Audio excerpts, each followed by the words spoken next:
привет! Мы находимся на сервере новичков. Рассмотрим аккаунт новичка. По времени у нас идет, получается, слияние. Первая неделя. Сегодня, кстати, заканчивается. Посмотрим, кстати, кто чем вообще бьет. Тоже, кстати, отобьем. Потом по воронке пройдемся, что вообще там происходит. Настроим ему команду подходящую. Ну и в целом рассмотрим, как вообще живут новички, что, как играют, какой пул у них и насколько вообще активен сервер. То есть мы посмотрим на воронке, сколько человек отбивает воронку каждый день. Ну что ж, погнали!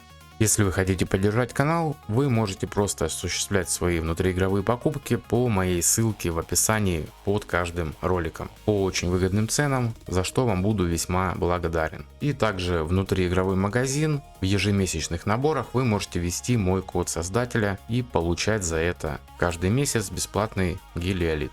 Давайте сразу посмотрим, насколько у нас активен данный сервер. Откроем вчерашний рейтинг и промотаем в самый конец, чтобы понять, сколько человек вообще именно активно играет, а не просто находится здесь. 83 человека. Когда я снимал первое свое видео, активных игроков было 200 с чем-то, да. То есть половина уже все, что-то поднадоело им. Так что, ну, в принципе, все равно неплохо, есть с кем конкурировать. Ребята играют, что-то стараются, там бьют. На данный момент, получается, занимаем третье место. 1 808 000 он набивает. Команда яда у него. Следом идет тоже команда яда. Тут уже дракончик нормальный у него. И явно использует он стратегию тут другую. Тоже поправим здесь все, но урон у него не особо-то выше. И первое место тут вообще у нас идет сбор через Лину, без пробуждения, просто сам факт ее наличия. И для массовиков, кстати, очень неплохо они тут надамаживают, я бы сказал. Монолиса у него вторая, как раз пробуждение, которое дает урон. Дальше там уже идут статы и снижение урона по героям сбора.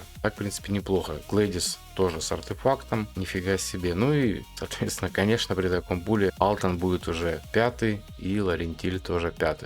Да, довольно-таки мощная команда. Интересно, сколько он там на слиянии будет набивать. И давайте посмотрим, что у нас, собственно, на слиянии-то и происходит. Вот тот самый человек, который занимает топ-1. Посмотрим, чем он бил. Тамару бил он ядом. Тоже неплохо.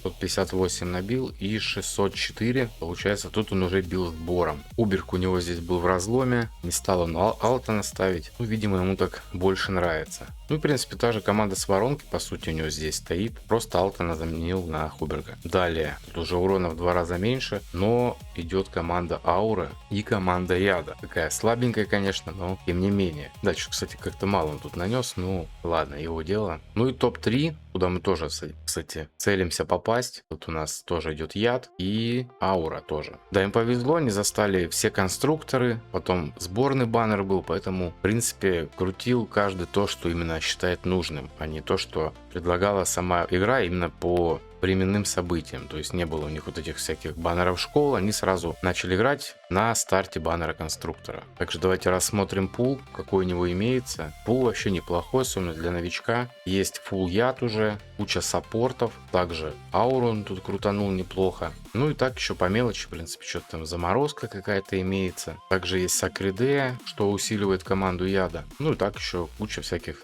сапов. Да, сапов прям вообще много. Те, которые именно нужны. Вот, ну и в принципе дальше уже идут эпики. Так, ну что, давайте что-нибудь придумаем по воронке.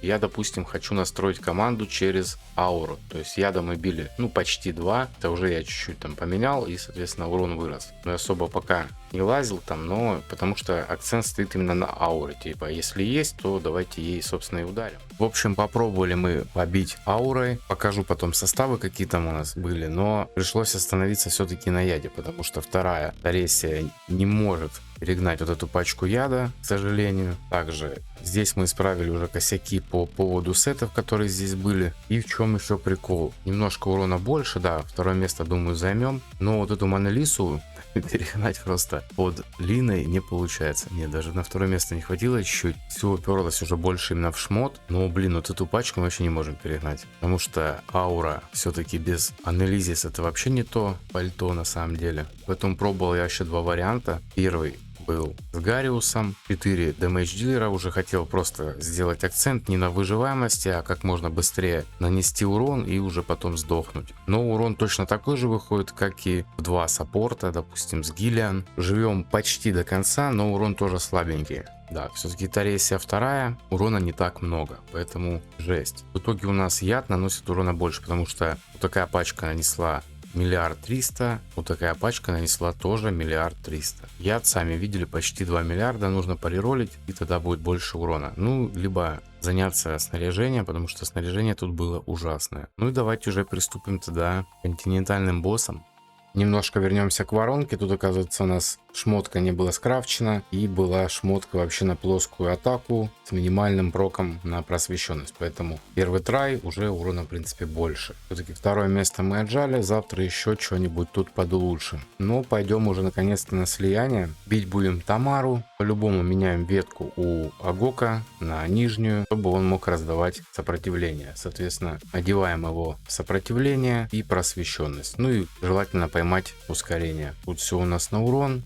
Сейчас перчаточку посмотрим. Вот такая вот у нас была, и такая вот у нас теперь. Мало точности, блин, но в принципе каким-то чудом пока что хватает. Лотер у нас как вспомогательный дэмэдж-дилер, тоже всем даем сопротивление. Тут сопротивление. Твич тоже в сопротивлении. И лавкач. Сакридея тут нам не подойдет, потому что, блин, она очень плохо вешает разлом, а нам нужен хороший разломщик, поэтому будет здесь Твич. Ракушки у него пока нету, поэтому будем использовать останки ведьмы. Ну и давайте попробуем пореролить, посмотрим, какой у нас будет трай. Все равно, скорее всего, иногда фейлы будут со станами. Так, 600, отлично. До этого он пытался пачку собрать, у него было 130. Что-то такое. Давайте сейчас еще потом пореролим, покажу всех остальных, в принципе, героев. Вот так вот у нас выглядит лавкач. Если нет лавкача, тогда уже можно будет поставить Сакридею, если она у вас есть, либо Дуранга. То есть просто ставим ядовиков любых. Тут я уже показывал, все на урон, лотер на урон, Вич, естественно, тоже. Тут у нас кукольник, ну и для подхила просто дал эту шмотку. Тут у нас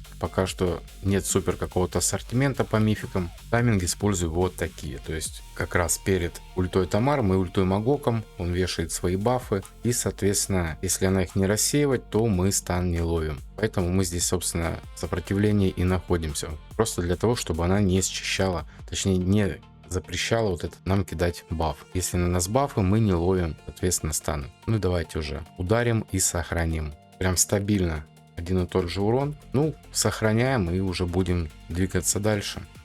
И второй босс, которого мы будем бить, это будет у нас Твич. У нас что получается? Конкурент бил его сбором. Ну, блин, эту пачку мы точно на Твичах не перегоним. Прям жесткий, жесткий очень тип, но ничего страшного. Так, и здесь уже мы, в принципе, из-за того, что он ядом очень мало ударил, мы, в принципе, его сейчас в любом случае перегоним. Тут он использует команду ауры и Лину. И также еще взял Роуз. Мы пойдем чуть по-другому. У нас Лины нету, мы немножко схитрим. Будем тоже бить командой ауры, но в качестве саппорта будем использовать Гиллиан. В таком она у меня сетапе. Дал ей и сопротивление, чтобы попроще тут было. И плюс у нас будет сет срабатывать, когда мы будем отражать всякие дебафы. И будет дополнительный подхил. Команда стоит до конца, также еще посвященности дал. Тайминги я использую такие за счет шахлы. Цикл у нас 17 секунд. У Гиллиан 17,5-18. Также можно Пета затаймить, тоже на 17. У него тут в талантах ускорение. Пет, кстати, очень плохой, но что поделать? Вот что поделать? Будем так бить. Какие тайминги, короче. Вперед ставлю Линкаса. Он у нас прям максимум ТПшечку. Ну, плюс вот этот сет еще. Как-то вот так. То есть максимальное здоровье у него. Он у нас очень толстый. Таресия одета вот так. Тут особо вариантов-то и нету. Янта вот в этом сете. Ну и плюс немножко подхила на всякий случай. Плюс еще тут подхильчик.